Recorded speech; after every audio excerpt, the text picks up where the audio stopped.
In this video, we want to talk about the qualities of the ideal parent. And I know as a parent, when you're starting to have children, you're reading 1,022 books on this subject.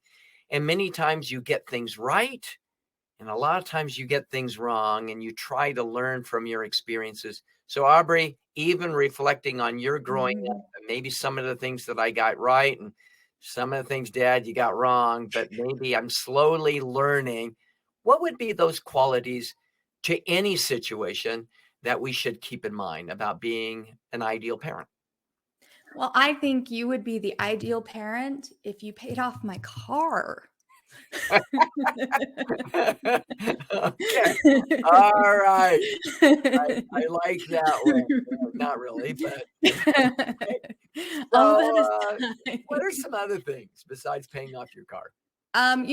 taking care of your children's like physical and emotional needs. Okay. I guess this is a subject that might be better addressed by other people because I don't have experience Right. except as being a child, right? I don't intend to have kids. I don't feel like I'm qualified to be a parent. So that might be another, you know, thing for an ideal parent is make sure you're ready to be a parent. Good point. Because you got another life and they're depending on you.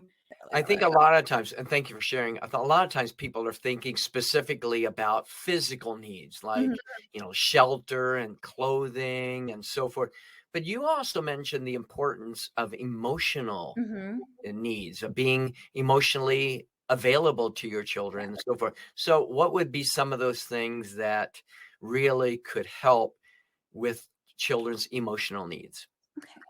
And again, I'm gonna preface this by saying I'm not a parent, but, being there, being available, being a safe space for your child, right? So they don't have to worry about what you're going if they're going through something, Right. right? And they don't need to worry about being judged. Like, maybe they made it a really big mistake, but you haven't been emotionally available for them to Right. them, so they're not gonna come talk to you. Maybe they'll come to their cool aunt, which is me. Um, but yeah, so just being a safe space. Having your kids know how to set boundaries is really good because you don't want people, walking all over them, and you don't want them to be, like, all over someone else. You're going through a period of time, including myself, when, children are struggling, Mhm. you don't know how to appropriately validate Yeah, that struggle. I mean, yeah, life sucks, life's hard, but you just can't simply say things will get better because they may or may not they might improve. not, yeah. Yeah. Well, thank you very much for sharing those thoughts. Very helpful indeed.